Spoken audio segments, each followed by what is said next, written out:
Welcome to Reels on the Rocks, the show where your hosts Whiskey and Sweet Tea discuss film from the unpretentious perspective.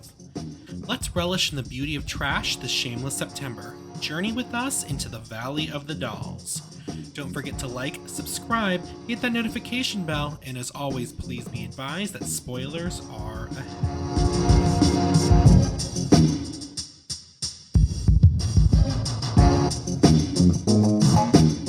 Hello, listeners. Welcome back to Shameless September. We are about to enter the valley.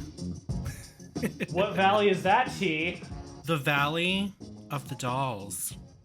Well, that's all fine and good, but I'd like to talk about the Valley of Equality first. Ooh, okay. Talk to me.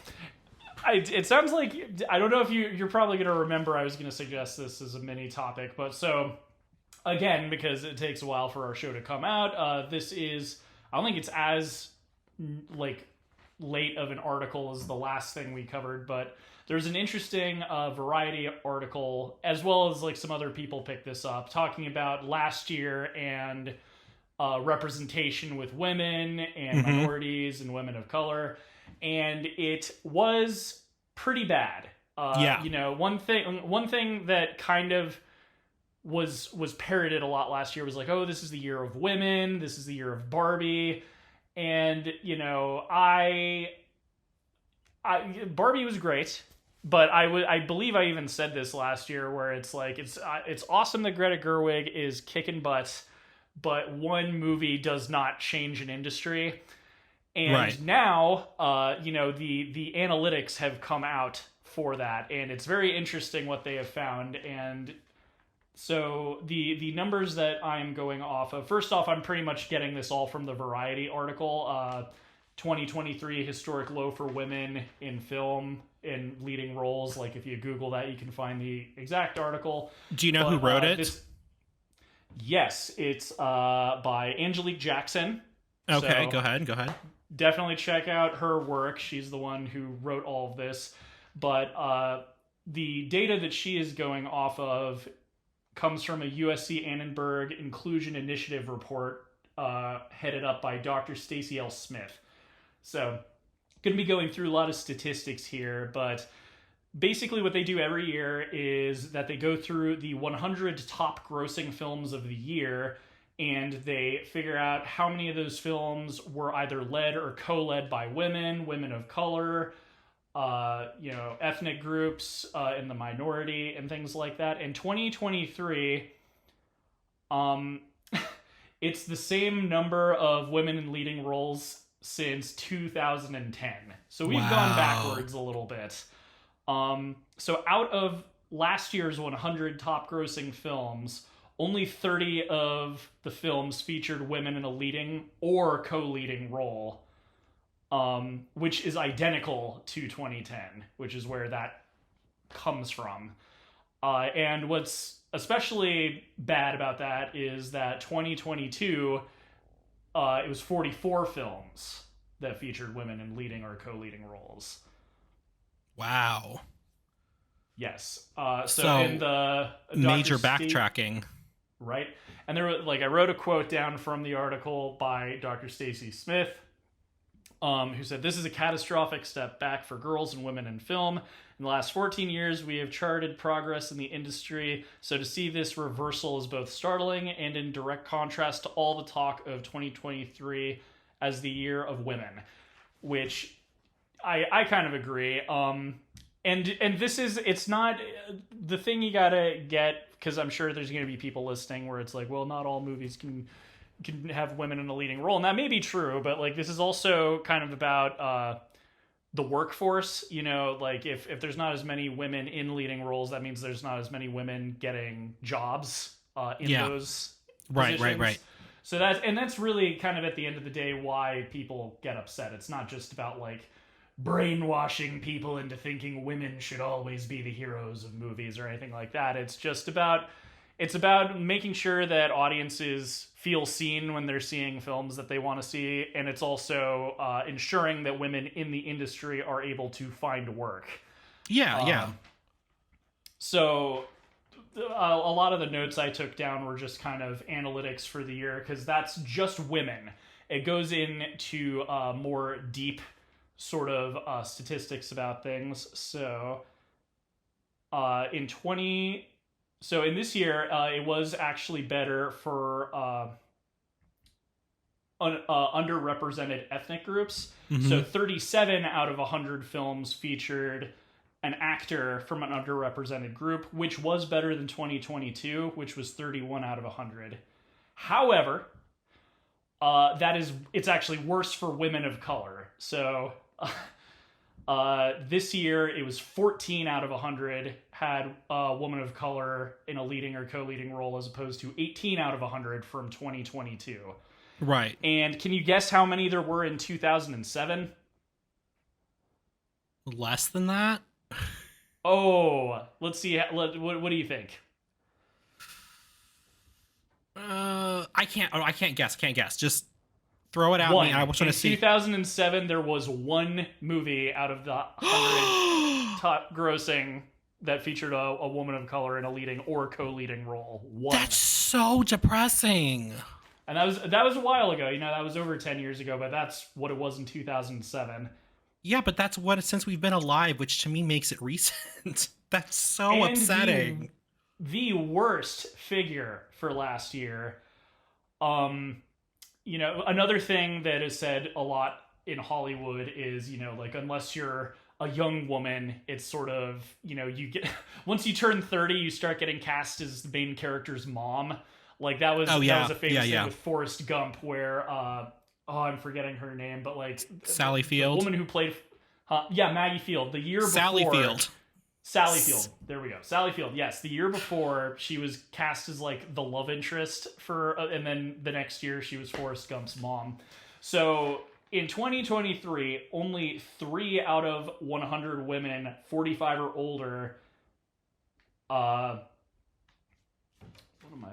Were leading or co-leading. Sorry, my notes were stupid. But that is compared to 32 men in the same age demographic. So 32 men 45 or older were leads or co-leads in films, whereas 3 out of 100 women in the same age. See, I don't understand why, because a lot of these movies could be led by either. It's like, why does it have to be... I just don't understand why they can't figure this out.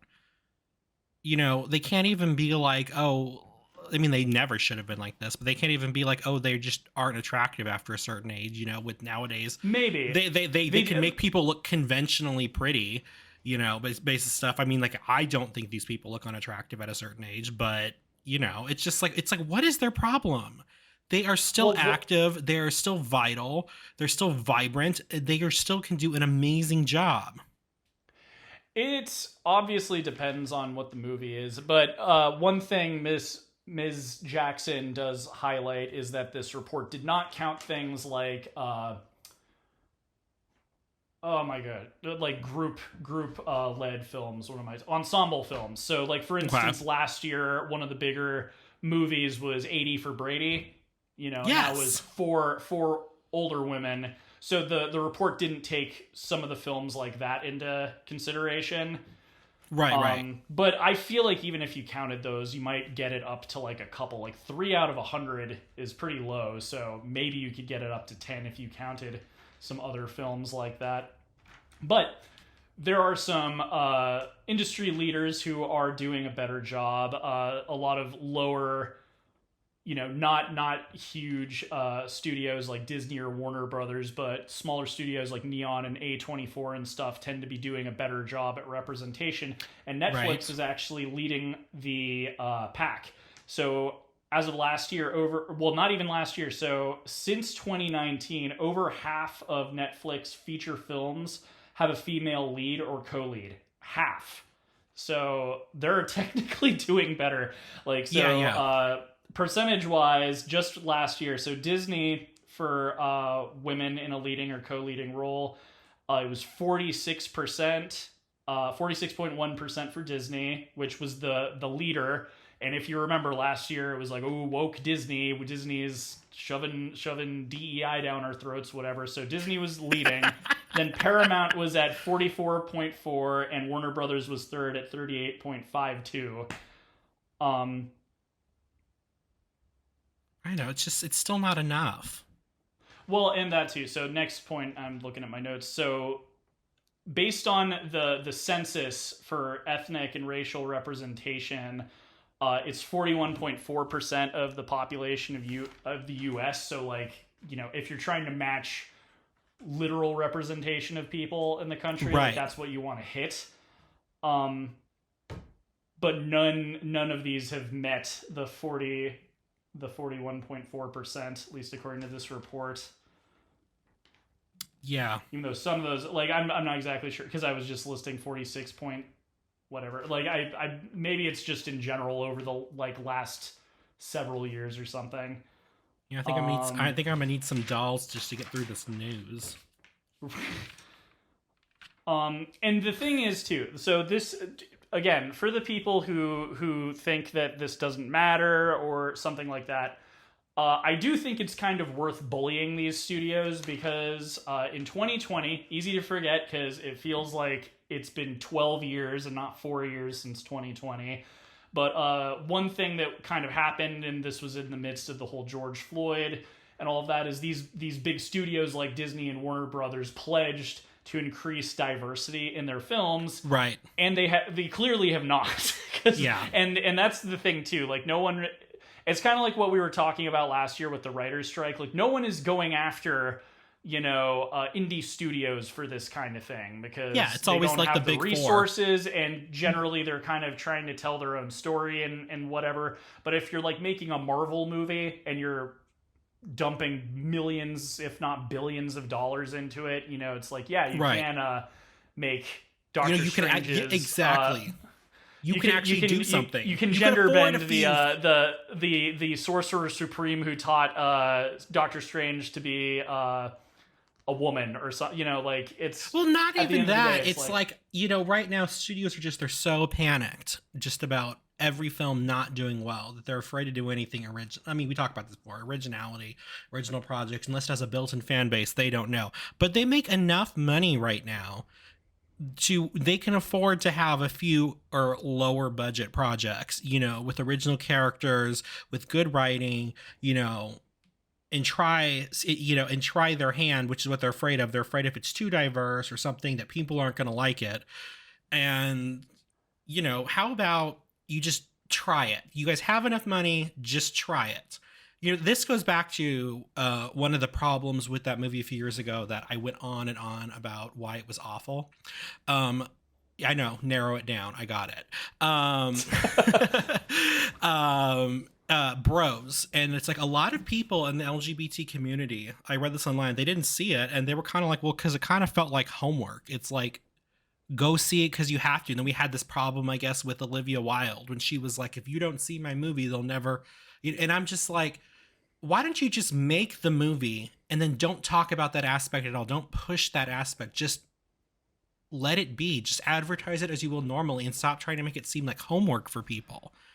I completely agree. And I think that's what turns a lot of people away, because, you know, bigotry gets brought into this discussion a lot, and bigots exist, and they're never going to see the movie regardless. Like, as soon as, like, oh no, there's a black person in the movie, I'm out, right? Right. Well, normal people just get kind of annoyed when it feels like you're making a political statement out of the thing that they're doing to blow off steam after work. Yeah. Like, for instance, years ago, you know, with the whole 2016 Ghostbusters thing, like, personally, I was actually looking forward to that until the trailer dropped. Like, there's these funny women. It's a comedy, so who cares if it's men or women in the role? It's not, you know, at least that's the way I looked at it. And you had one of the best comedy directors working on it. You had 4 of the funniest women in, you know, film or in sketch comedy being in it. And then the trailer dropped, and me, along with tons of people, just thought it looked painfully unfunny. And then it just became this brigading thing of like, oh, if you don't like this, you're a bad person. And that just sort of makes people not want to see it. And the thing, like Barbie, there was like a political angle last year, but that's not what it relied on for its marketing. It was it was in its storytelling. It wasn't like they weren't like, you know, the first or the most recent film done by a woman. You know, the marketing wasn't like that. Yeah, it was fun. It was interesting. It was and fun. Like, the all the discussion men going to see it, kind of, it was like funny because it's like, oh, this is the girl movie. Let's get all the boys together and wear pink button-ups. And then it was kind of a surprise anyway because Ken's story was such a big part of the movie. But at least if you're looking at normal people, though. I loved Red Letter Media when they talked about how, because I know they went and saw Oppenheimer and they said they were trying to see Barbie, but like because it was so popular, they literally could not get tickets. And like, it's probably for the better because we would look like creeps, so just sitting in his movie theater. Probably. I don't know. I love the reaction. That was funny. But yeah, it's just like that guy that I hate. I know, narrow it down again. But the guy who was in Bros. And he was like Billy Eichner. Ugh. He was basically like more like Billy Uckner. Thank you. More like Billy Ickner. Okay, chill. He was basically like, oh, this movie didn't do well because of, you know, bigotry and stuff, and people were like, well, apparently the gays didn't show up for it either, so. You know, and I think it was basically just because they're just sitting there and you know. It frustrates me. It's like, don't make it homework. Don't make it seem like it's something that we have to do for the betterment of our people. You know, just make a movie and then shut the hell up about it and just see what happens. Well, and same thing, I brought this up. And they were billing it as the first gay rom-com, and it wasn't even the first gay rom-com. Anyway, go on, sorry. Well, Elizabeth Banks did the same thing when she did her Charlie's Angels movie, where, again, it's like, this is Charlie's Angels. Isn't this supposed to be, like, the fun spy movie with the three girls? Like, you know, they didn't have this problem with The Last Generation. And then when people weren't going to see the movie, she was like, oh, this is... You need to see this movie to support me as a woman director. And, like, it's like, well, isn't it your job to make people want to see the movie? Like, what's cool about it other than it's a remake of a movie that was a remake of a TV show?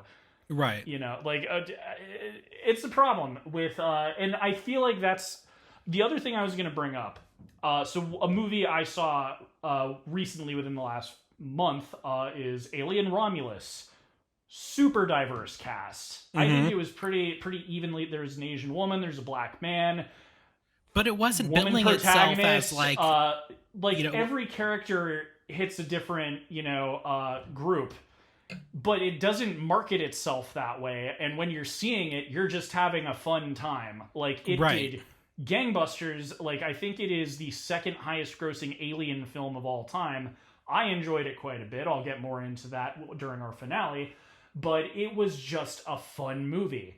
And you get your cake and you get to eat it too. And it's Fede Alvarez. I don't know what his background is, but Latino man, I'm assuming, in the director's chair. So that's it. Just, again, like, put the movie first. Like, definitely keep these things in mind in the casting side of things. But, like, you know, to me, the best diversity happens when it happens quietly. Exactly. And that way people shut up. Like, I talked about this, we've brought up Mad Max Fury Road a few times, but that's a movie that had a very feminist message, was female-led. Like, there were more women characters in that movie than anything else. And you didn't hear these misogynistic people like, what's with the women on the car movie? I mean, like, there were, but they were on the back burner. They weren't, because since that wasn't the primary focus of the advertising, was that it was a female-led story. You know, it kind of just looked. I mean, of course, you know, the weird people on the internet that need to touch grass went ahead and found it and complained about it, because there were some, you know, obvious just articles about this subgenre of Mad Max fans. But again, it wasn't like it, you know, shaded the entire movie coming out. You know, it was literally just a movie, and then later, you know, because basically the fact was people had nothing to say about this until the movie came out. So, you know, they shouldn't be having, they can't have that conversation beforehand, but I digress. But you also said that you had some good news for us previously. I do. Before this call. And I also, while you were talking, I thought of another example of something that did Fallout. Really good TV show. I enjoyed it quite a bit. Super diverse cast. You have a female lead. You have an African American lead. You have like a few women who are over 45, and like all these things that they're talking about in this report. It's like this new TV show that did super well. The gamers like it. All of the bigots don't attack it because they know everyone enjoyed it. People who've never heard of the video game enjoyed it. Right. I still need to watch that, but I have to catch up on movies. Yes, but yeah, another example. Like, and frankly, I feel like this year is going to be a lot better for diversity and casting. I know for sure it's better in one metric, and that is where I've got the good news. I will close out the previous thought with another quote or two quotes that I wrote down that I thought was kind of good about 2023 and this whole, it's the year of women thing, which, didn't want to rain on anybody's parade, and I didn't know what the metrics were, but I will say, like, one family member who was over for the Super Bowl just was like, she wouldn't shut up about it. Not that, like, you're a big Barbie fan, but you're never annoying about it. Like, this family member was just like, dude, stop. But, okay, so one film does not represent the progress across the industry and cannot bear the burden of lifting the industry to inclusion. Until the industry stops hiding behind a single exemplar, change will remain elusive. I agree. And that's the thing. But nothing has changed about my opinion of Barbie. But this happens a lot. I feel like another time it kind of happened was 2009 with The Hurt Locker, and it was great that we finally had a woman win Best Director. But it's like once the glass ceiling is broken by one person, it's like everybody, good we're job. good. Yeah, we're done. Exactly. Yeah, we're done. Wrap it up. So the metric I have noticed so far that is a lot better so far, again, and also I don't know what the metrics were for directors last year, but I can definitely say I have taken notice that there have been way more women in the director's chair this year that I can think of. I'd have to go through my list of movies for last year and find out, but just some movies I have seen this year that were directed by women include the following: Lisa Frankenstein, The Watchers, Love Lies Bleeding, The First Omen, and Inside Out 2, which, by the way, is now the highest grossing animated film of all time. So wow. if I'm sure there's some other films I can't think of, but I like that it's a wide variety. I went through the list of movies I've seen this year, and even if I wasn't sure who directed it, I looked up to see who the director was, and that's how I was actually able to find out The First Omen was directed by a woman. Right. Oh my god, even horror has a woman in the director's chair for a pretty decent little, Omen movie. So I don't we'll think that see title how that makes pans grammatical out. sense, though. But that's right? beside the point. Sorry, that just stuck but that's in my head. but that's like one of those things too where I do want to I should look and see, at least out of the films I saw last year. I know obviously Barbie, Greta Gerwig, but it just feels like there's more women, and there's some other films coming out that I haven't seen. For instance, Zoe Kravitz directed her first feature this year.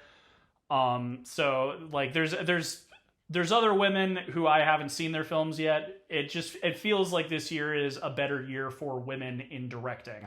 I don't know about acting, although it does feel like that's another thing. If I went back through my list of movies, speaking of which, The Omen, Inside Out 2, frankly, all of the films I just listed also are women in a leading role. The problem, though, is that this report has to do with highest grossing films. Yeah. So Inside Out 2 definitely counts, but like Lisa Frankenstein was a bomb this year, unfortunately. Love Lies Bleeding was good, and it was like a nice little A24 crime drama. I don't know if it's gonna make highest grossing. And same thing, The Watchers. It's M. Night Shyamalan's daughter, but I don't know if it did super well at the box office. That is also the problem. It's not just that it's women directing or acting. It's like, did the movie do well enough to make it into the top 100 films of the year?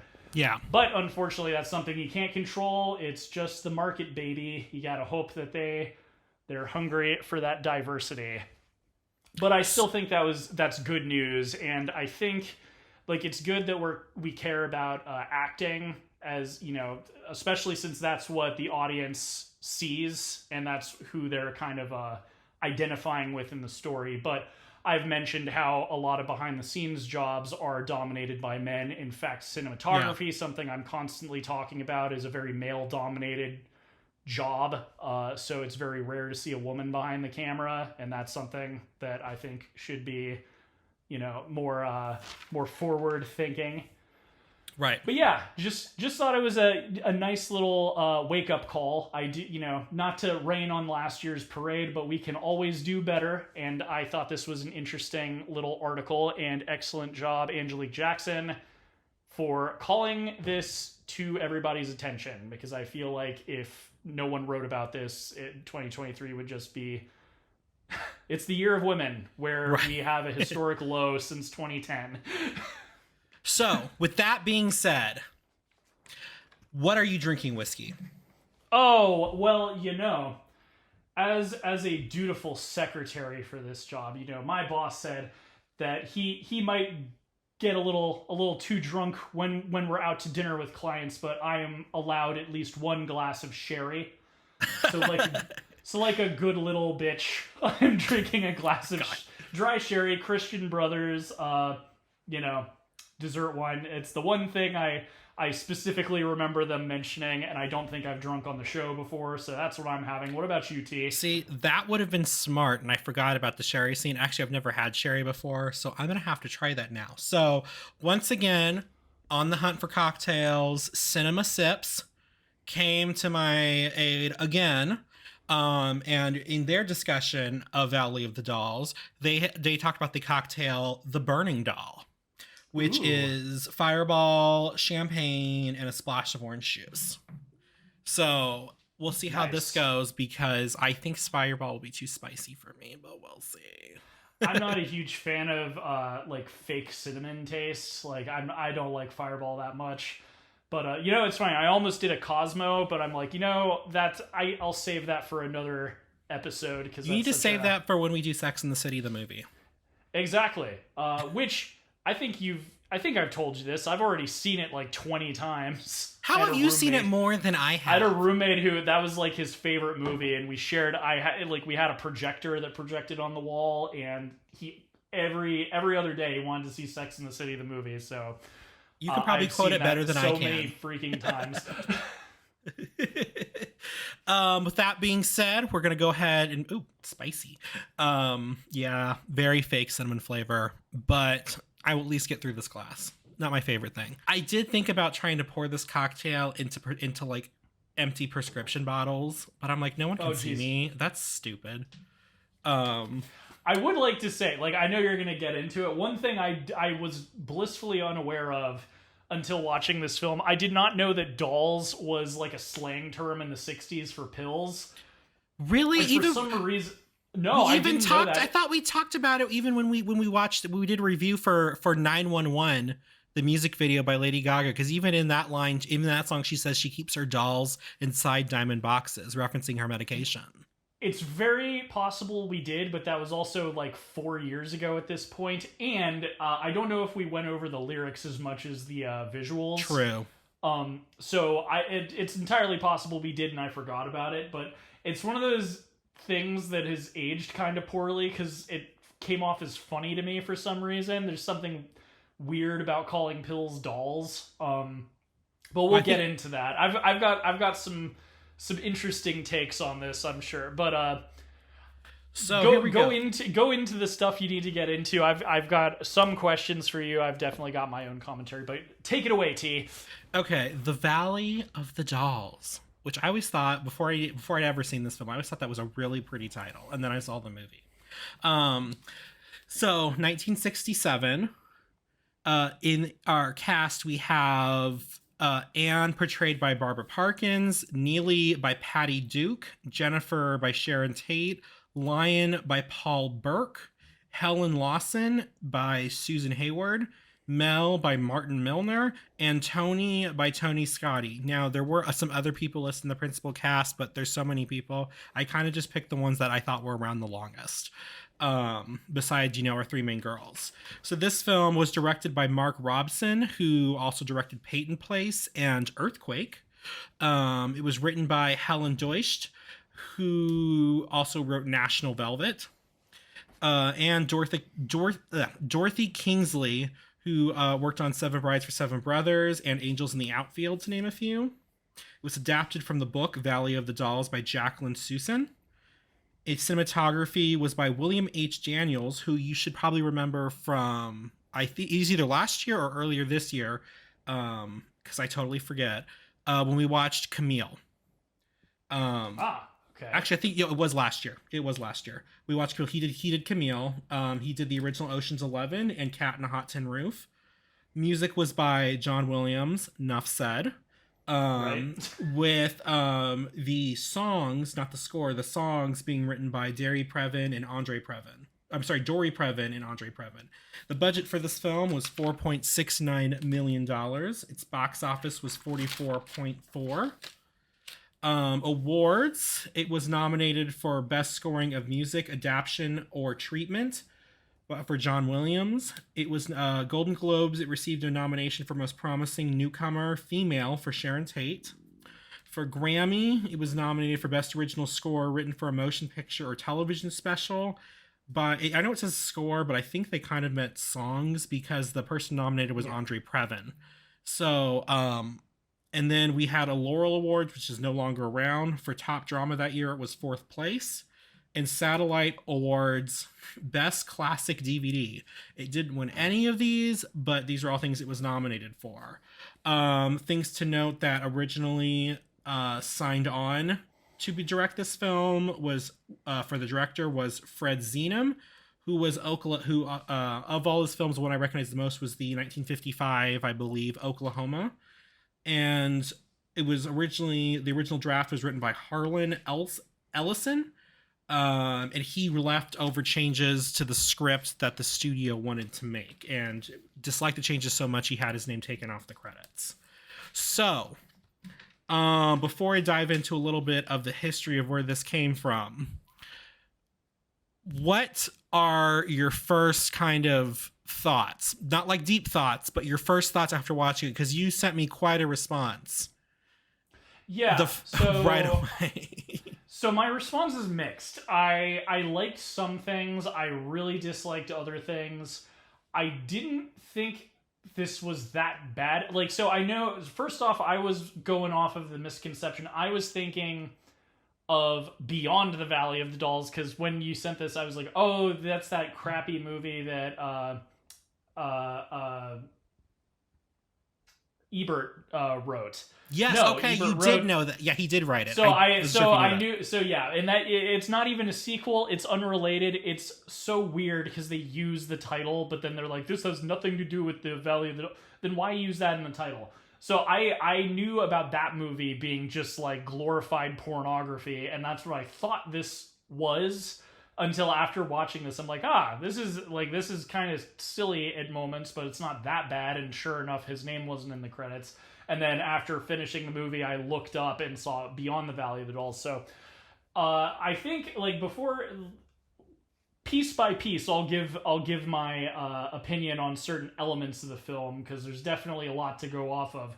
But I guess, so I, like, way back when I pitched this pairing to you as, like, Shameless September, it's supposed to be, like, just trash. Like, that's why I picked Jackass, was, like, just, you know, finding something just really dumb or that was, you know, considered awful at the time, or, you know, something like that.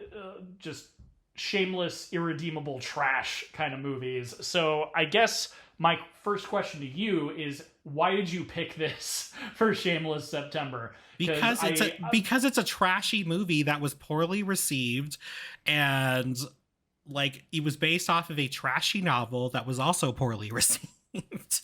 See, and that's like, I vaguely knew a bit about the background of this movie. I did not know everything, and it's always more fun to hear from you because you're obviously passionate about this.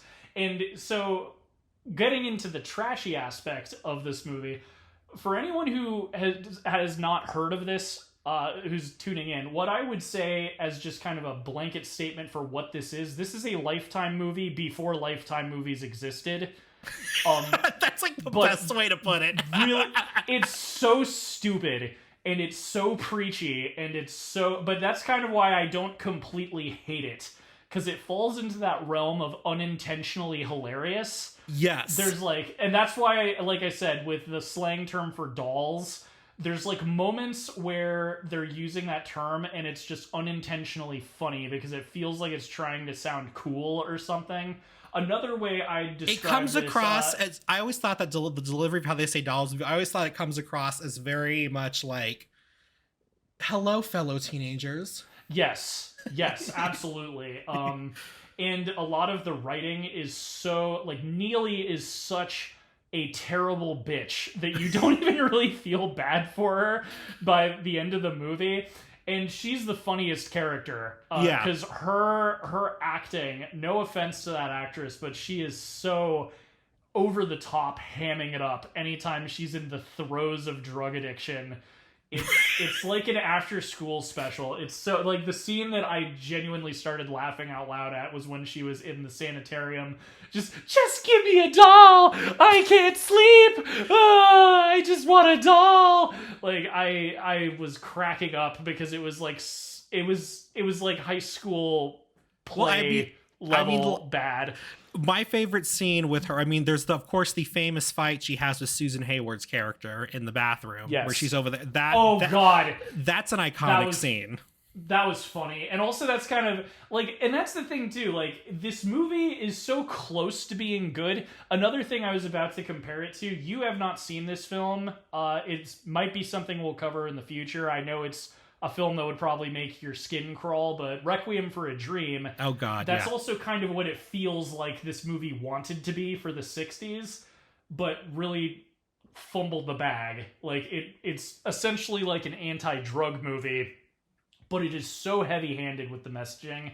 And also the ending really, I think, would leave a bad taste in anybody's mouth. You, for my homework, sent me a bit from the Carol Burnett show. The Carol Burnett show. And they really roasted the ending of this movie because it's true. So the ending is kind of which I'll get into this too. I was a little surprised John Williams did the score. I don't think there was anything wrong with the score, but the music, on the other hand, every time there was a song that was supposed to be a hit in the universe of this movie, I was always it's just kind of generic lounge jazz. Yeah, I don't know exactly. how this would, especially for the 60s, really kids loved that song. That was fine, but the theme song for Valley of the Dolls is so bad. I like shocked. The theme song. I think it feels really. But I see what you mean. It does feel a bit sort of we had write me an emotional ballad. On on AI. It also feels like a first draft. All of the verses, it's broken up into kind of sections of the film where it's all about where do I belong, and then each verse is kind of in direct comparison to something happening in the film. But it feels, I've said preachy, it feels storybooky, almost like you're telling a kid say no to drugs or something. And so that's sort of, the song is sort of a stand-in for the main character's stream of consciousness, I would say. And the fact that the ending is I should have just stayed in my hometown and married my high school sweetheart and never attempted any kind bettering of myself or a career. I'm sure such a bad message. Obviously it wasn't received well in the 60s, during women's lib and all this other stuff that was going on. The feminist movement was blossoming. Today, I feel it's just jaw-droppingly shallow, and also it's funny too because that character is someone who doesn't really get up to any shenanigans. There's one point in the movie where she's high on dolls and stumbling around on the beach, which also doesn't really make sense because she's never taken pills at any point before in the movie. So I was wait, why is she doing this now? But that's the other weird thing is she's one of the only characters that doesn't really have a problem. Like, most of her drama just has to do with, like, will she or won't she get with this guy. Yeah. So for her to be like, I'm so traumatized by the entertainment industry, I just want out. I should have stayed where I belong. Like, I'm sure I'm not the only one who would say that. That puts a bad taste in their mouth.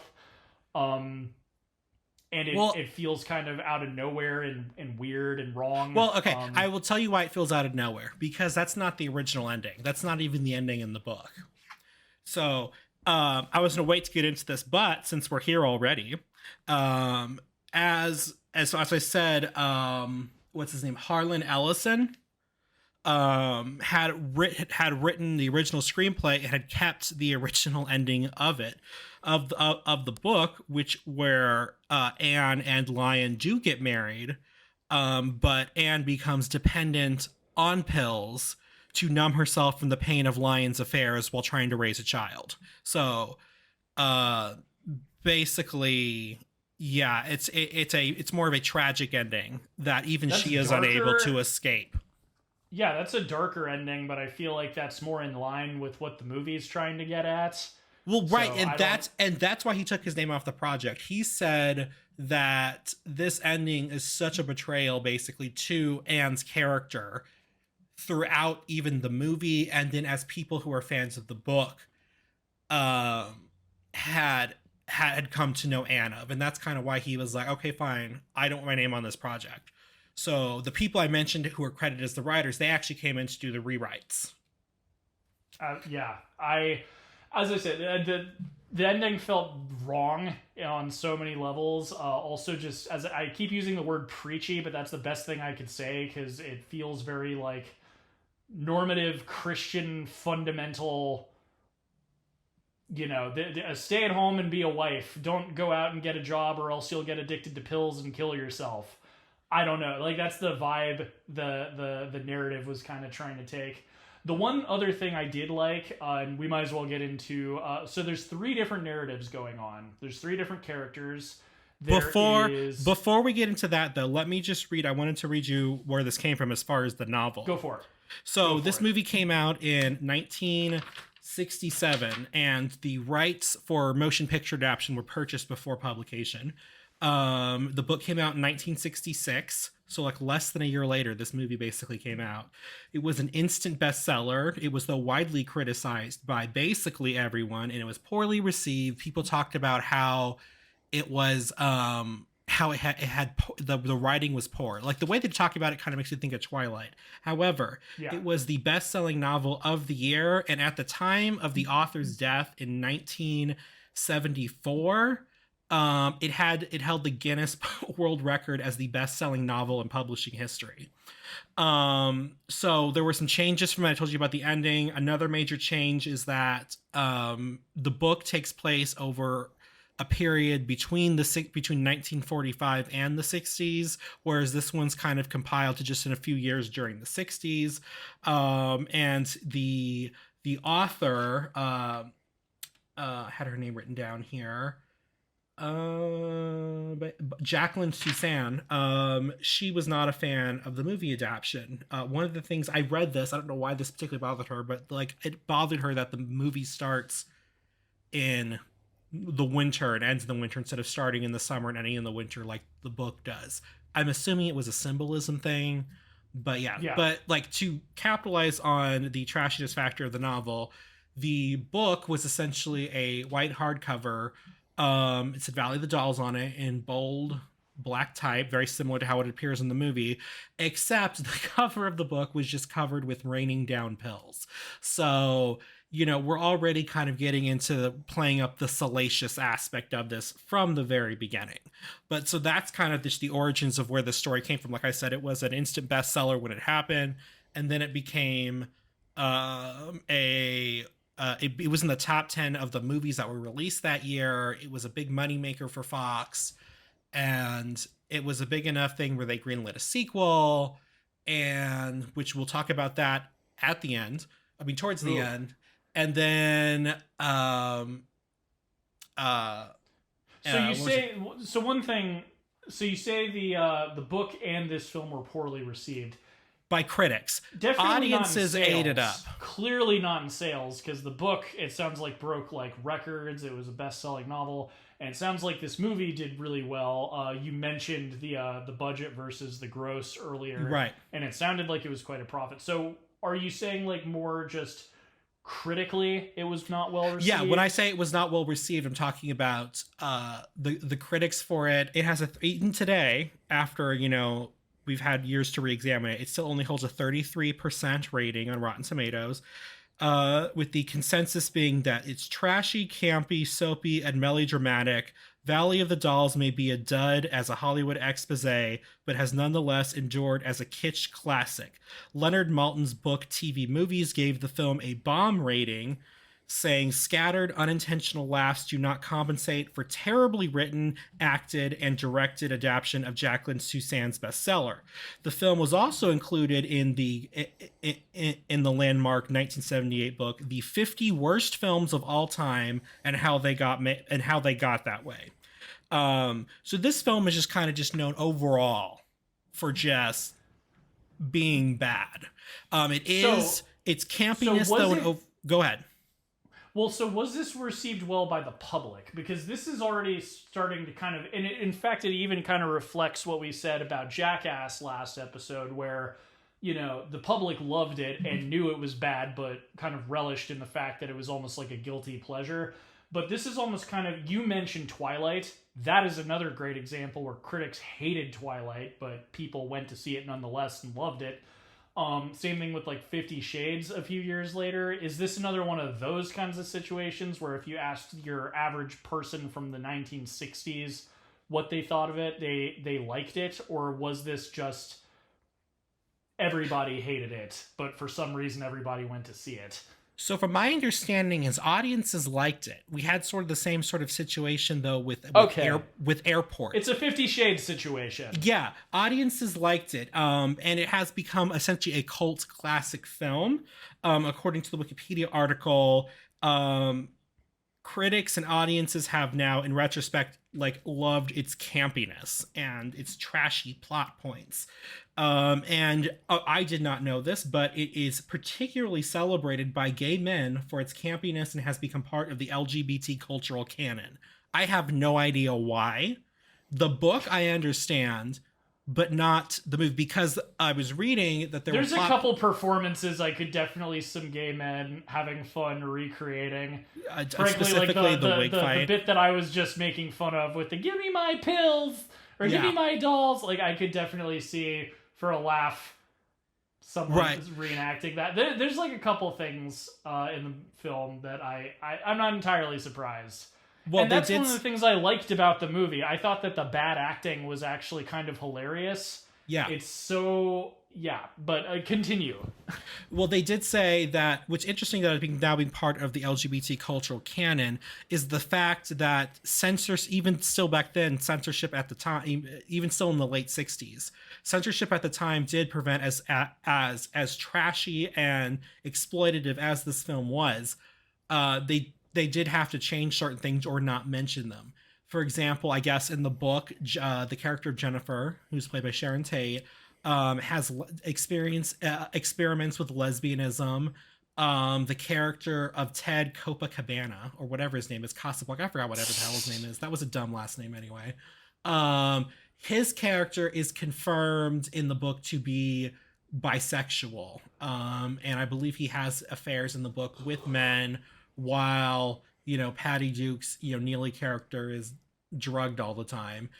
Whereas in the movie, they kind of be like, oh, it's just rumors.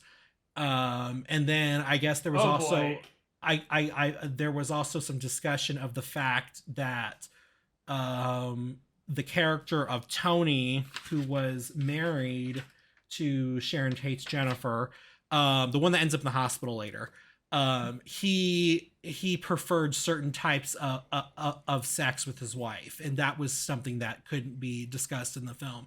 So that's what's interesting, is it became part of the cultural canon for the LGBT community without while censoring out that aspect of the original story. I thought that was kind of interesting.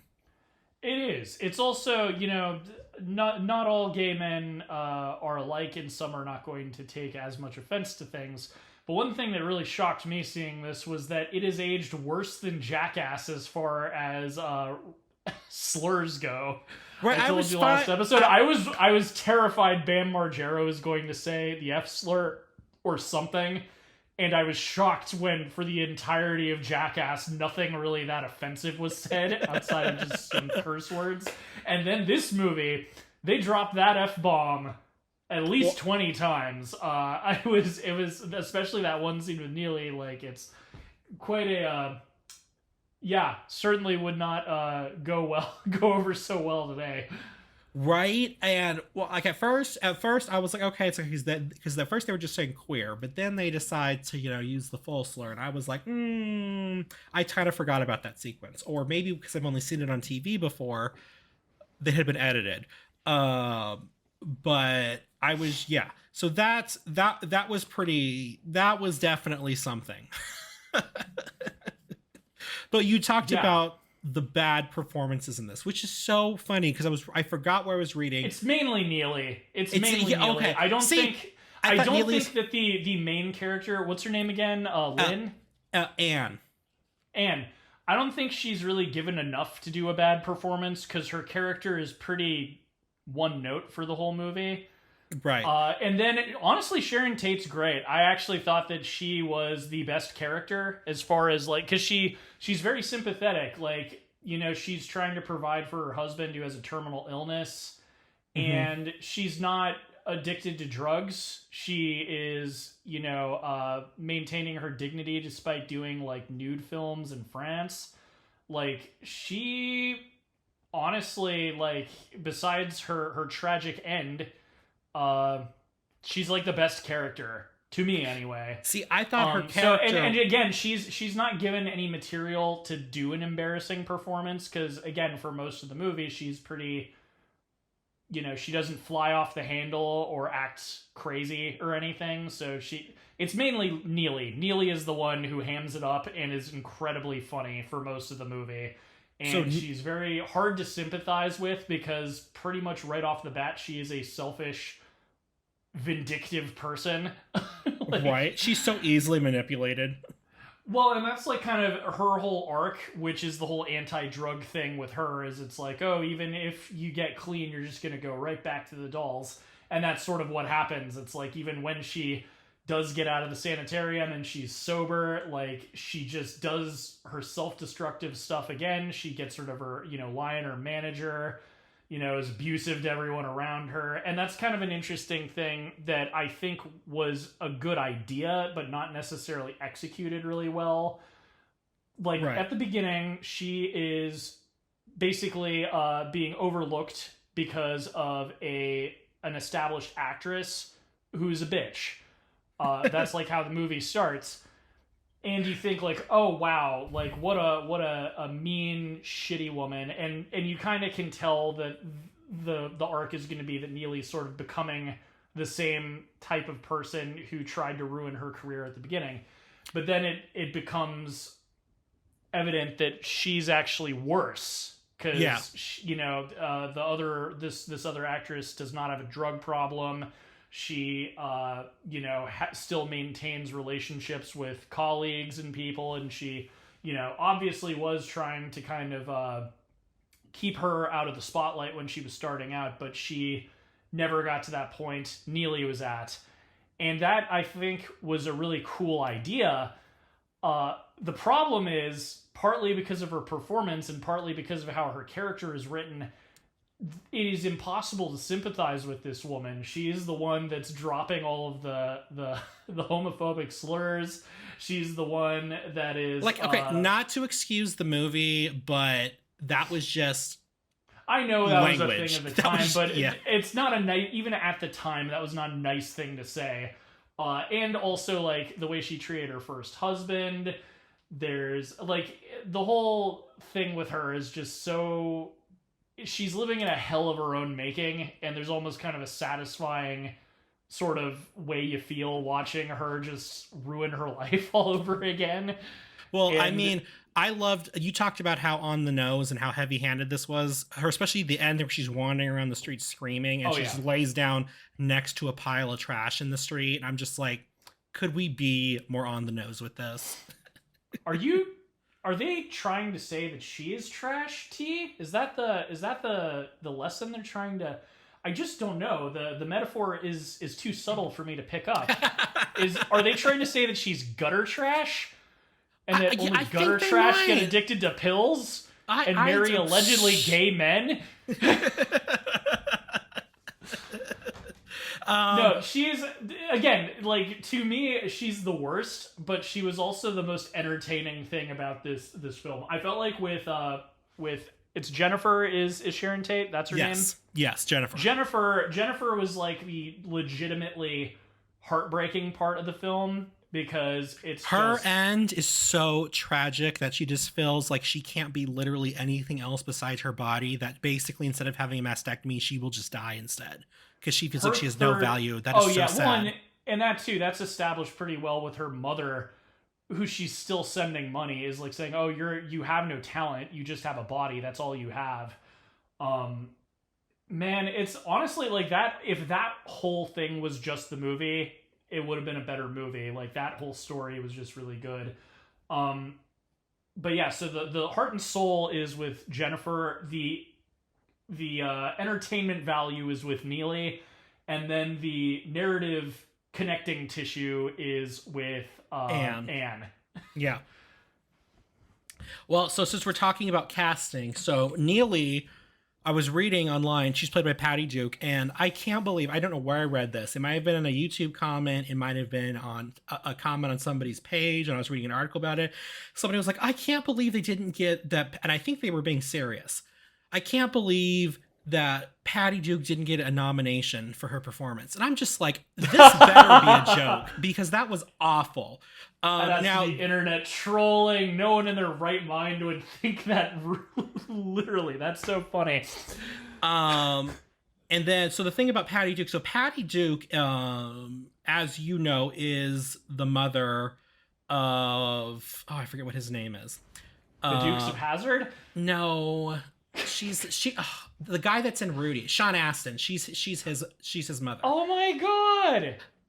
Man. So, yeah, I think, and his dad is Gomez Samwise from the Gamgee. Yes. And his dad is Gomez from the Addams Family sitcom. But so Patty Duke, she kind of rose to teenage stardom. I believe she'd won an Academy Award as a young adult. Or as a teen or something, for something else. And then she was given a sitcom back in the 60s, so very family friendly, very G, called The Patty Duke Show, that was on for a few years. And so after that was canceled, this was the first thing she did after this. And I'm kind of just like, that does not bode well for you, my dear.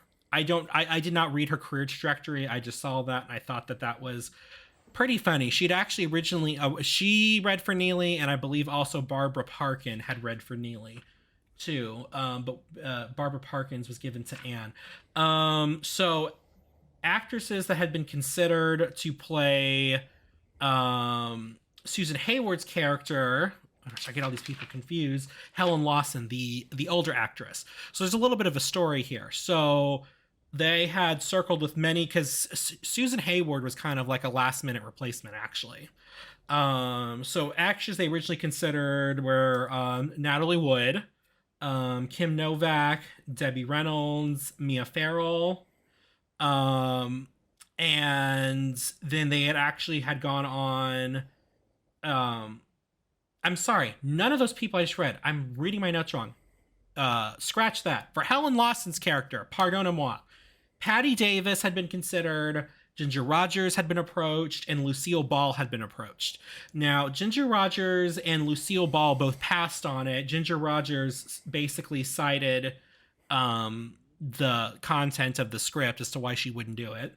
And then so Judy Garland was originally cast, and this was supposed to be Judy's big return to it, because the last movie she'd done, which is in the early 60s, had not done very well. But in an instance of life imitating art, Judy Garland was fired from the picture shortly after they began filming because she was too difficult to work with because she was alcoholic and addicted to Demerol. So they literally described essentially one of the scenes in the movie when they were talking about stuff that had happened with her. I'm like, that literally happens in the movie when Neely walks off because she's too hot. She's like, I'm done for the day, whatever. And then she locks herself in her trailer. That was basically something that Judy Garland had done, where she basically would lock herself in the trailer. Now, supposedly, she was also kind of shafted a little bit because the director, Robson, was incredibly difficult to work with. And so some people said that that kind of fed into that. And also the fact that they would have her there for hours and hours and hours before she was ready to do, and she would get drunk. So I kind of think, maybe not taking pills and not taking alcohol falls on her, but Patty Duke has gone on to defend her later.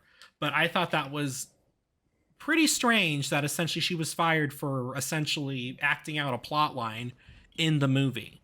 Yeah, CT, today, it's perfectly acceptable to just film film them doing it. But, oh no, that's Neely. she's in character. She's in character. So for the rest of the trio, though, going back, rest of the trio, actresses that were considered were Natalie Wood, Kim Novak, Debbie Reynolds, Mia Farrow. Candice Bergen had actually at one point been cast as Anne. Raquel Welch, I believe, was also considered, but Candice Bergen dropped out before filming began, and I didn't find a reason why. She probably found a better project or something to work on. But yeah, so we could have had Murphy Brown in the lead role here. So that also being said, is Robson, the director of the film, his first name is Mark Robson, was apparently a terror to work with, and Patty Duke has gone on to call him out for he was just like mean and he was just cruel, and this is just basically how directors were back then, and people were just okay with it. And she said particularly he would focus a lot of his cruelty and criticism on Sharon Tate. So yeah, I heard about that when I didn't do heavy research, but I kind of looked around on IMDb just to kind of give myself a little bit more background, and I that was like a footnote on the website that Sharon Tate was bullied by him. So, and that was going to be, I was kind of going to propose the question, like, why do you think this fell apart? Because it sounds like all these people were pretty successful on their own. So, like, what ruined this movie? And so, like, it sounds like it might have even been the director's fault. Because that was another thing, too. When you were talking about Patty Duke, I've heard of Patty Duke before. I don't know what she won an Oscar for. And that was neat that it's Samwise Gamgee's mom. But I've said this before, I'll say it again. Sometimes the bad acting is not the actor's fault. Sometimes it's the director's fault. That's usually the sign of a bad director, is when you get a typically good actor and they give a bad performance. Usually you can kind of blame that on the director. So that was going to be a question I was going to ask you, is why do you think this fell apart? Like, who is at fault? What went wrong when you've got, a best-selling novel and you've got all these talented people and you've got a good director who has a proven track record with movies like Earthquake? Like, what do you think went wrong? Well, so I think it was a couple of things. I think the script was just bad, because the fact that I kind of think the film meanders around for like the first half of the movie before it kind of really gets into the plot, I think is a huge problem. I do think that there's a tonal problem in the movie. I think there's a major tonal problem in the movie. And I do think the directors, I felt, because Mark Robson, even though he did do Earthquake, and Earthquake was a big picture and an iconic movie, it's not really considered very good. It's kind of more of like the fact that it's remembered and it's still talked about and it's a big deal was more had to do with the effects and the work that was put in to achieve it, not necessarily because it was good. So I think this kind of seems like this is a problem with him. I do think that we did have some issues with, like you said, with his directing, because Patty Duke, I just looked it up, she won her Oscar in 1962, about 5 years before this, for portraying Helen Keller in the movie The Miracle Worker. That's what it was. That's what it was. I knew she sounded familiar. We used to show that all the time on light TV. But so the I problem is she was doing her Helen Keller performance in this. No, that's oh my god, no. What I would say, when she was in this, when she was getting flashbacks to when she was at the rehab place, I was getting like Reagan from The Exorcist vibes, which I think kind of already was over the top, even for that. Which is hilarious. Reagan probably studied this role for her Exorcist performance, because that came later. There you go. No, but it's man. Again, she was the most entertaining thing about the movie. Like I was talking about when she was in the sanitarium, but even like when she's just having full-blown tantrums or like arguments with her first husband. And that too, like I definitely agree the writing is part of the problem. The writing is not good in this movie. It is not good. Neely is written as a bitch from the get-go. Something that rubbed me the wrong way early in the film is when she's, in her crappy apartment with her husband and she's like, I just want more. I want a bigger place. And I just, it's like she's already, before she's even famous or successful, she's already just looking at everything from such a... She's standing up looking down on everything.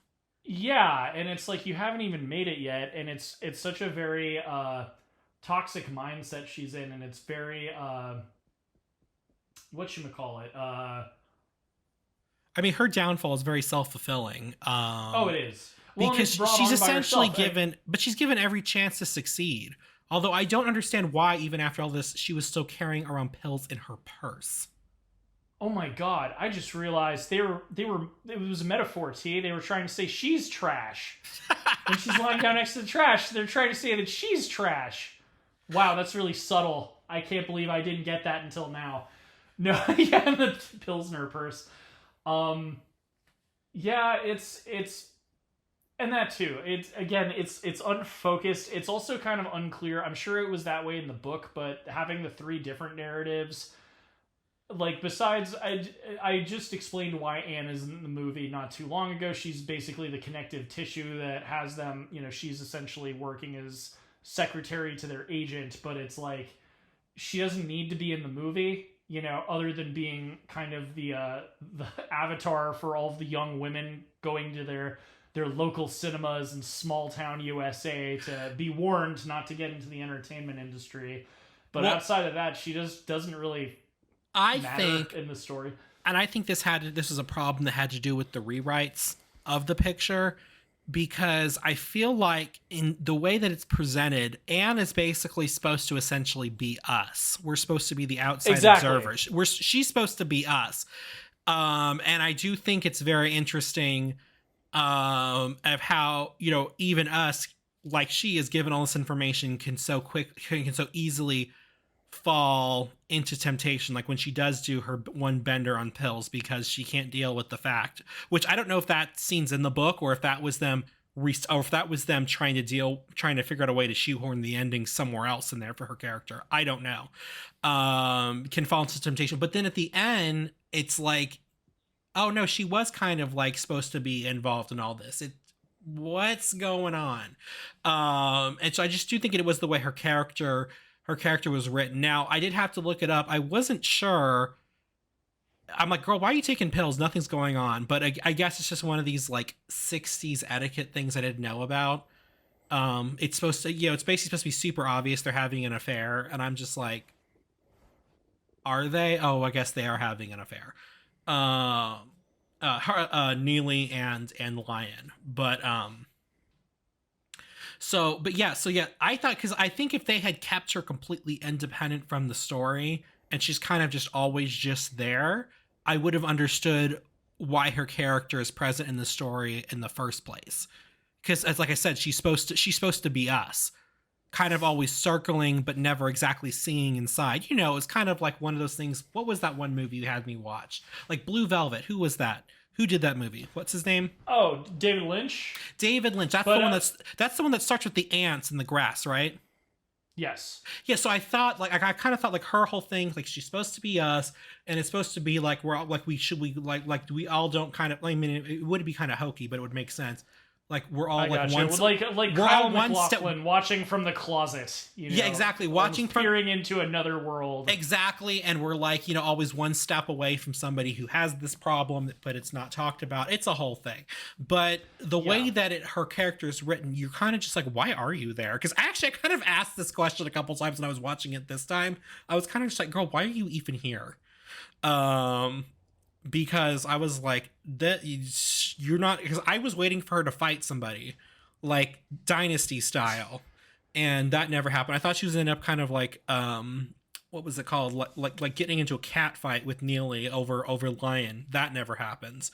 But yeah, like you said, I'm just kind of just like, I don't understand why she was there a lot of the time. Like, she's the narrative, I guess she brings us into the story, but other than that, why is she there?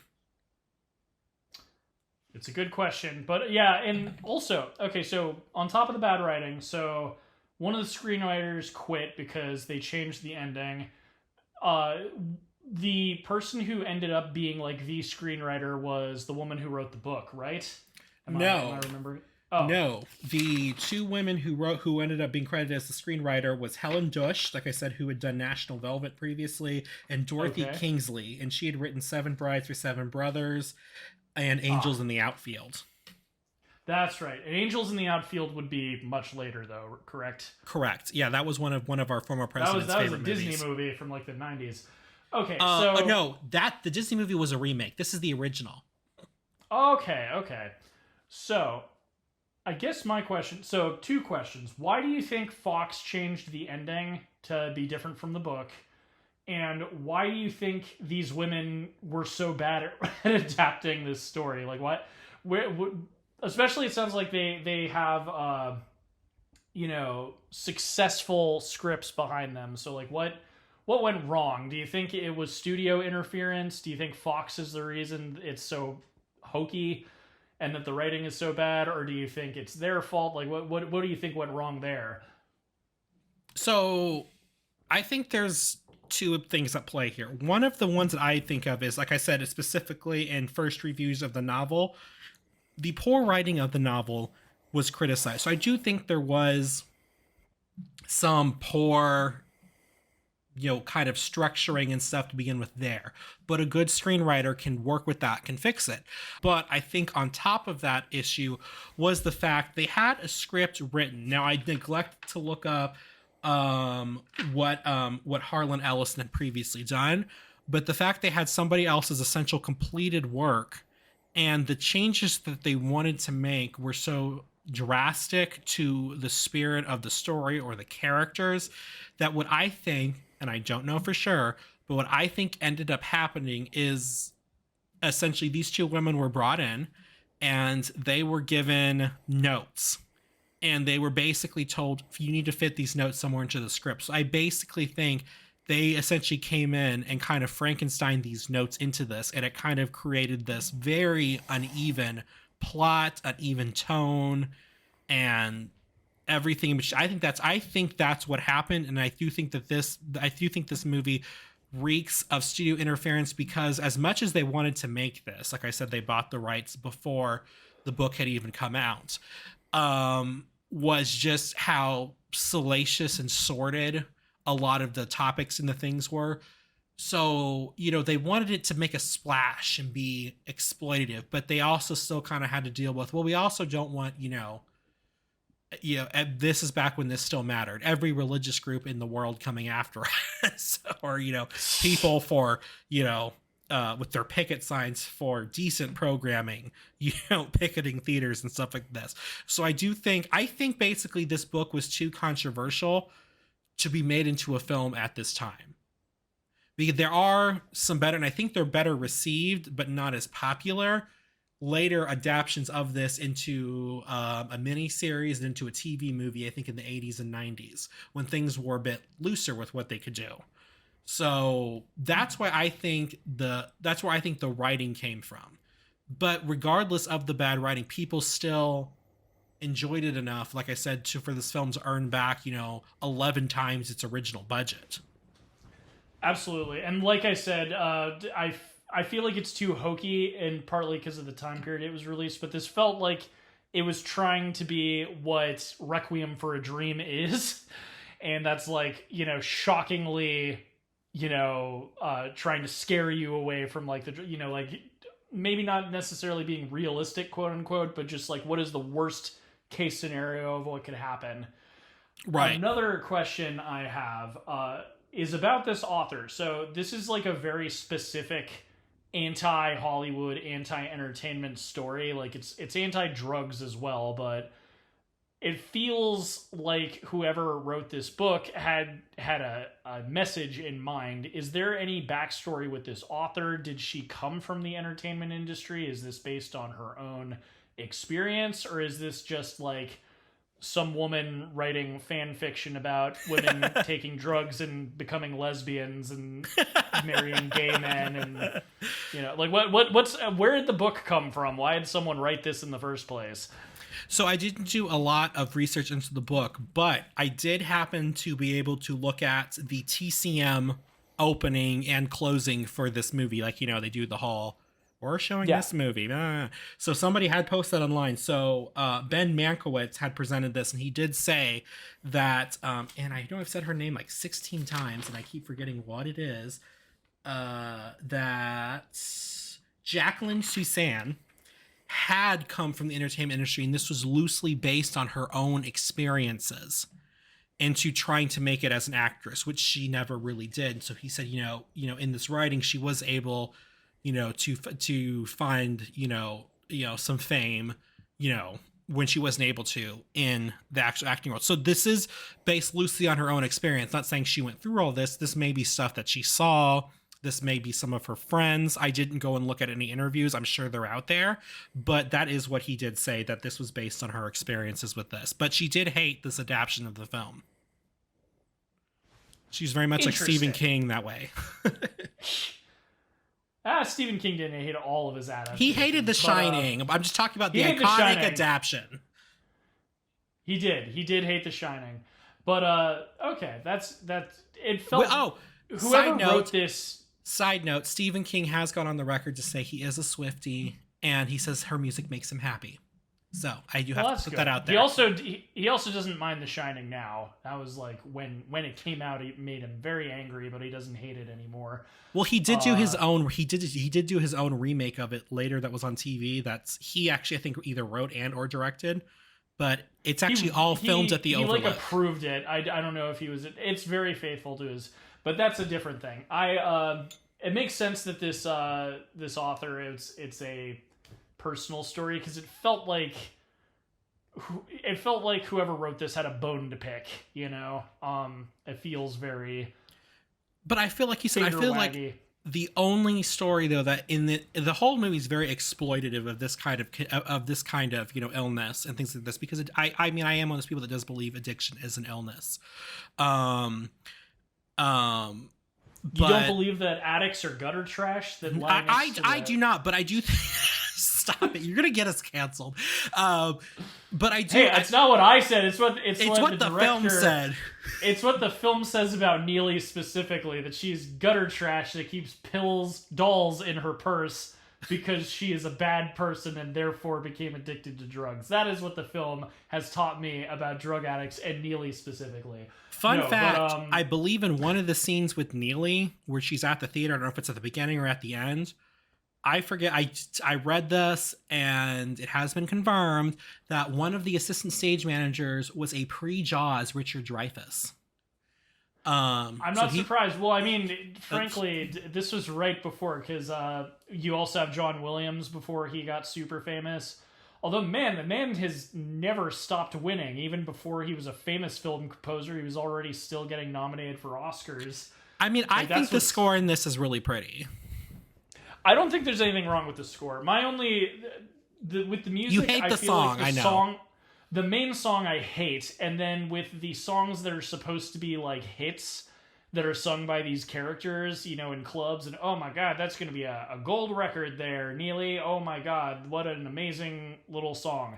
Do you know what's funny about that? Those are just fine. They're not bad. They're just they're okay to me. Yeah, it's like the idea that those were super popular and people were buying records. That's silly to me. Like, because they're fine enough, but just the idea. I can't even remember how they go. You know, like with good musicals, I feel like you're kind of humming the tune after you leave the cinema. I could not tell you how any of the songs go, except for the main song, Where Do I Belong? Like, I can remember that one because it sounded not professionally written, but like...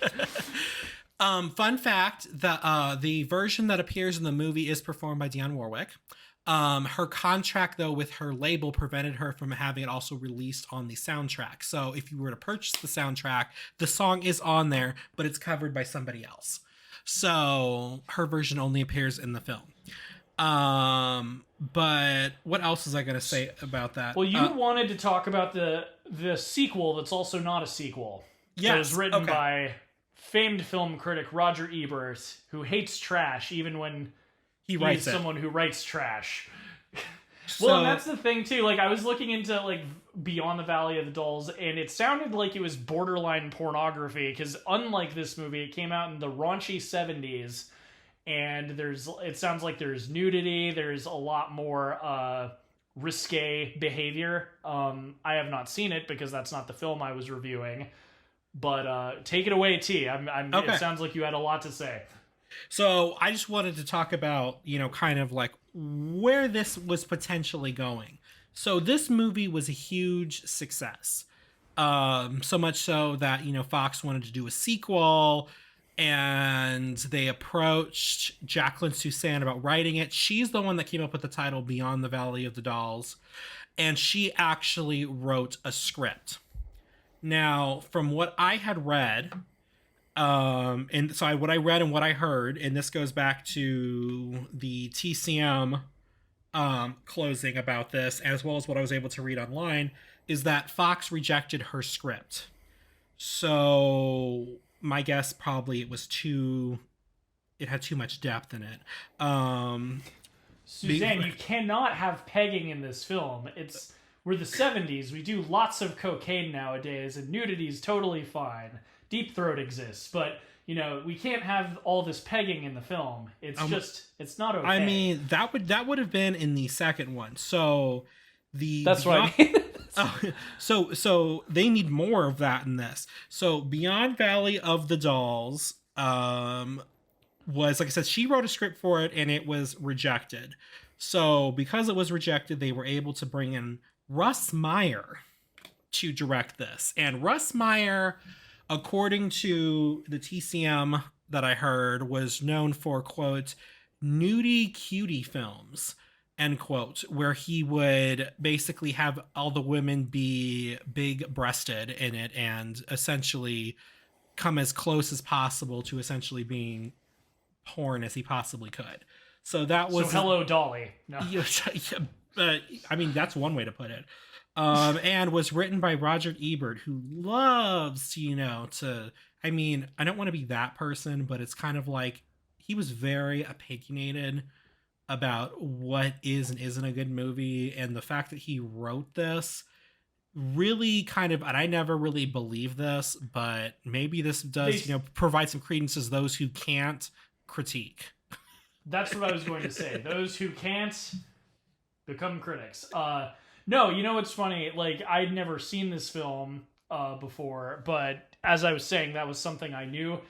I believe my dad watched Siskel and Ebert, probably not religiously, but he had like film critics he followed and stuff. And that was something, even as a little kid, my dad mentioned, like, oh yeah, Roger Ebert, he's this like, big fancy Hollywood film critic.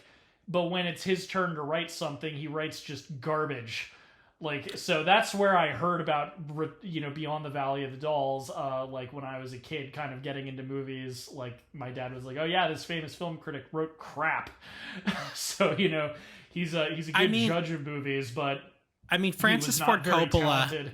Francis Ford Coppola has the same problem. I mean, all of his big, really great hits were written by somebody else when he had to write, like for the big obvious example is, The Godfather Part 3. It's like that was past where the Godfather book ended, and when he had to write Yep. it was bad. He had that. Well, He's and always had it's that problem. Like, what's it called? Like, well, this is something I've been Apocalypse talking Now about. was written by somebody else. Yeah, but this is something I've been talking about, and part of the reason we're very much trying to name people in their departments on the show. There's this there's this misconception that directors are involved with everything, and Steven Spielberg does not write his movies. Tim Burton does not write his movies. The new Beetlejuice is out. He did not write that. He did not write the original one. He did not write Batman. Directors who write their own films are like very rare. That's where you get kind of eccentric weirdos like Quentin Tarantino who are good at what they're doing, and he is a talented writer, but like he's kind of it's not normal. Like Scorsese, someone we're constantly making fun of on this show, does not write his own movies. That was something we talked about back when we did The King of Comedy. He did not write the movie. He did not write Goodfellas. He did not write, which is also why I find it funny he talks about, like, I don't have time to write good female. Like, you don't write your movies. What are you talking about? But that's the thing. Think of a famous director, Christopher Nolan. Often, like, sometimes he co-writes things, sometimes he writes things. He's not the sole writer of all of his movies. It's this myth that has gotten into everyone's mind that it's like the director also wrote the movie. That is mostly untrue. You have a screenwriter and then the director takes on that work. It's very, very rare, and it's usually with smaller films. Like, I'm a big Robert Eggers fan. He writes his own movies. Same thing with Ari Aster. But again, like when you're talking about top of the line AAA filmmakers, like it's not usually the case. It's very rare, and that's also where you get kind of auteur type filmmakers with a cult of personality. It's like they are the ones who have enough sway in the industry to write their own films, but they're also the outliers. So yeah, it's not normal. But so going back to Ebert sucking at writing. So what's interesting is Beyond the Valley of the Dolls, like I said, because Jacqueline Susanna was originally attached to write it was supposed to be a sequel, an actual direct sequel, but because they didn't like her script, they were able to bring somebody else and he wrote it. So essentially they ended up revising it to where it would basically become a parody of the original film, which was not the original intention with Jacqueline Suzanne, but that's what this Russ guy was able to do. And because of that, went on. It was a successful film, but it was that one is I probably will never watch that. That one is absolutely trash from what I've read, and because of that, Jacqueline Susanna actually sued Fox regarding it, because since they were essentially using her title and essentially through the title linking it to original movie, it was affecting her reputation, because at least the first one, there was a message, there was a point. This one was basically just, let's see how many naked people we can get on screen. And because she was suing them for $8 million, she actually passed away though before the lawsuit was decided. They did end up ruling in her favor though and awarding her $2 million. And because that's the reason why that disclaimer is at the beginning of the movie, where they say, what it has nothing. Stupid Band-Aid fix. It's like at that point you need to call it something else. And they weren't going to call it something else because they wanted to bank on the success of the original. That's why they were never going to do that. So that's why they did what they did. And then they were like, that's enough. But like you said, that is a stupid Band-Aid fix. Well, it's also amazing they got away with that. Wouldn't the court be like, what are you doing? Like, you're still doing the thing we ruled against you for. No, you have to change the title. I don't know what the end judgment read. I didn't look into like the legal papers, but essentially because I think she had passed away at that point, her estate may have just decided, we got something out of this. Well, hey, we got $2 million. You got $2 million, Anybody want to? and they Anybody did want to say get that high this on is not pills? related. But so yeah, that's why that train wreck exists in the form that it does. But before we, kind of close things out, though, I did want to mention Ben Mankiewicz. He did say something in his TCM monologue that, because I was like, why do I like this movie? And it's not because of like the over the top. I mean, that's kind of funny, but not for the same reasons like the community likes it. And so he said something, and I agree with this. I think he put it really good towards. I'm going to read you what he said. He said, quote, something of a hybrid movie, though not really intentionally. It rather boldly broached previously taboo Hollywood topics like drugs and sexual orientation, yet Valley of the Dolls retains some of the opulence and studio craftsmanship specific to the 1950s genre of films known as women's pictures.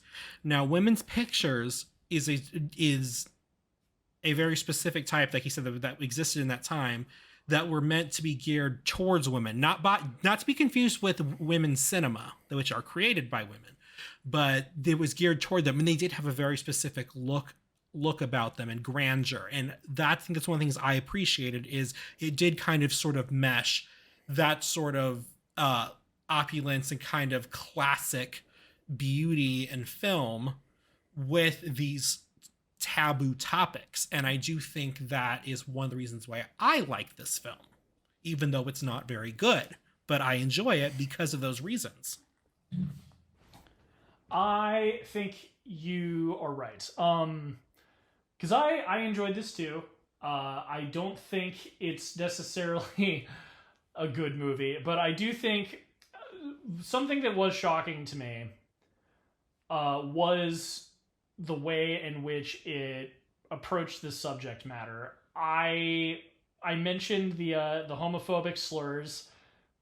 I mean, I would be lying. It's not just like, oh, that's offensive, but just the fact that they were saying that in this film, that, again, that was not really an okay thing to say so openly in the 60s either. There were censors.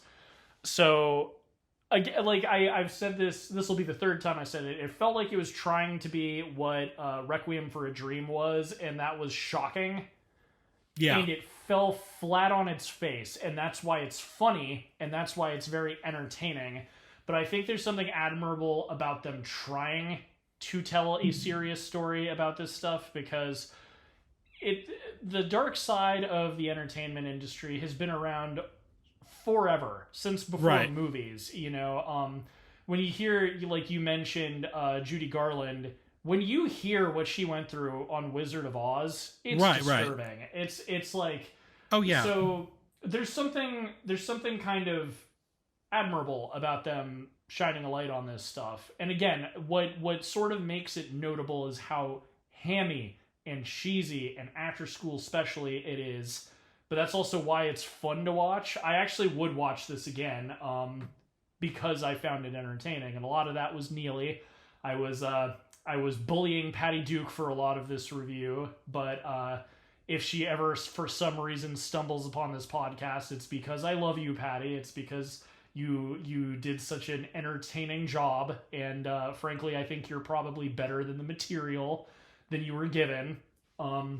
And that too, I said Sharon Tate, she did a really good job. She didn't have a lot of emoting necessarily until the very end, when she, and even then, she's not like being hysterical. It's more of kind of like quiet dignity and the way that she takes her own life and stuff like that. It's a mixed bag of a movie, and that is why I am going to give it 2 whiskeys out of 4. Okay. I'm actually going to do the same thing and give it 2 out of 4, because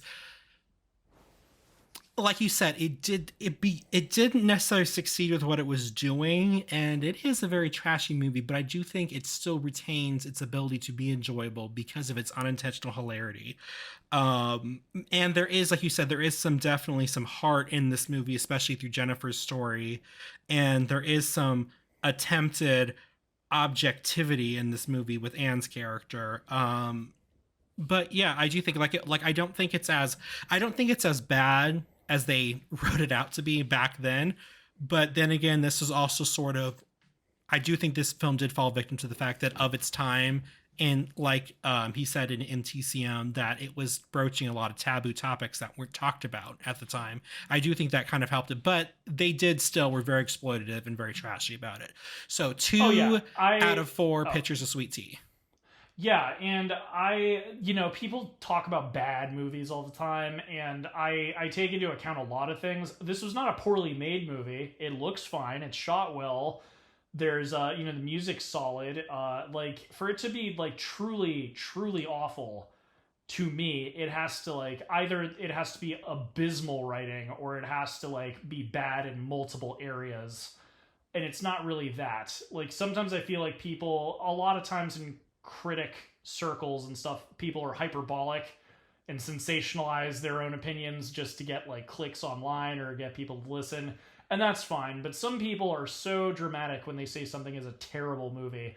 Earlier on, kind of when you were explaining how this was received, I said, oh, so this was basically the 50 Shades of its time.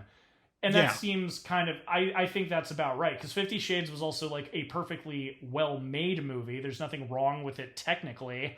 It's just written horribly. And in that one, I haven't seen it, but the acting is supposed to be really bad as well. So, it's kind of echoes a lot of what it sounds like was the consensus with this film. And again, going with 50 Shades, women's films, quote unquote, don't necessarily exist in this era, but there are films geared towards women, and I would definitely say 50 Shades is one of those. More recently, last episode, we were talking about It Ends With Us. Yeah. That is another one, again, women's films do not exist the same way they did in the 60s, but that's another one where it is clearly marketed towards women, and they want women to see the film. It's, made by men, basically, but for women. So that's what this film is. I don't think there's anything wrong with that. And it's entertaining. If someone wanted to put this on, I wouldn't, care all that much. It's very entertaining. You wouldn't leave the room, in other words. Yeah, it's, and, I even had to ask you why exactly this was considered on the level of Jackass, when we started.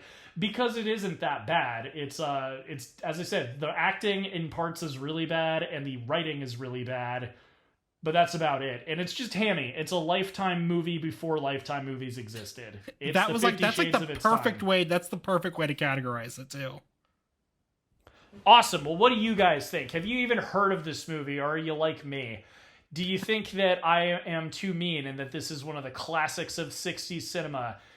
Well, let us know in the comments if you're listening to this on YouTube. If you are listening to this show for the first time, check out our backlog. We're on everything from Apple Music to Spotify. And if you're listening on to that, check out some of our other episodes.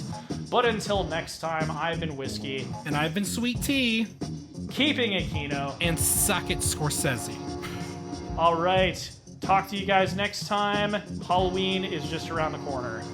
Talk to you guys later, and say no to dolls.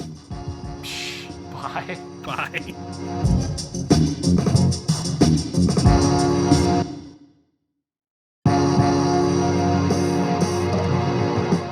Reels on the Rocks is a production of La Prince Laboratories.